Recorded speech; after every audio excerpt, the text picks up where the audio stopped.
simpleng mensahe nagsimula ang kwento. Isang hello lang, puso ko'y napuno.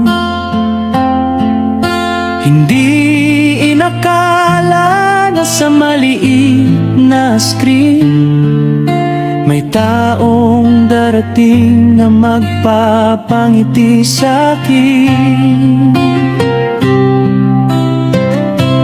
Gabi-gabing usapan, walang sawang tawanan. Mga pangarap mo'y unti-unting nalaman. Sa bawat salita may kilig na nadarama. Parang puso ko'y unti-unti nang sumasaya.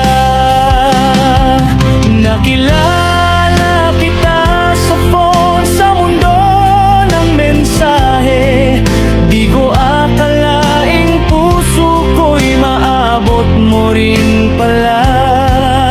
Sa bawat tawag mo, puso ko'y tumitibok. Pagmamahal mo'y parang ilaw sa dilim ng mundo.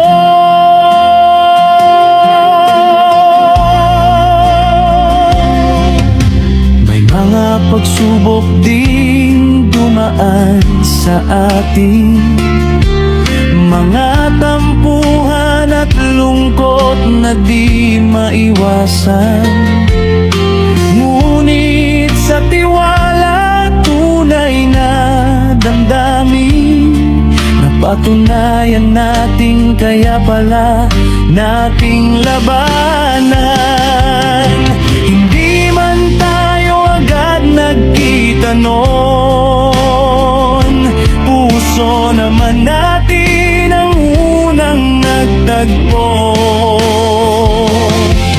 At doon ko natutunan ng isang aral: pagmamahal ay hindi nasusukat sa layo.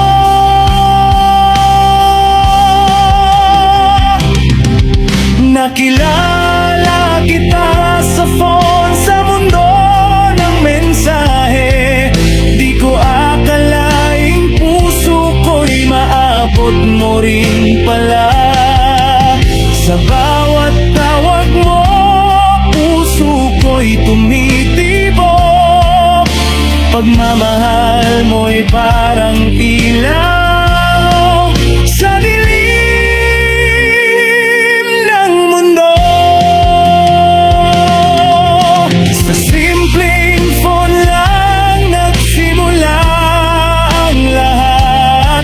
Ngunit pag-ibig natin ay naging tapat. Isang aral ang dala ng ating kwento, ng tunay na pag-ibig. Kahit saan nagsimula, pwedeng maging totoo.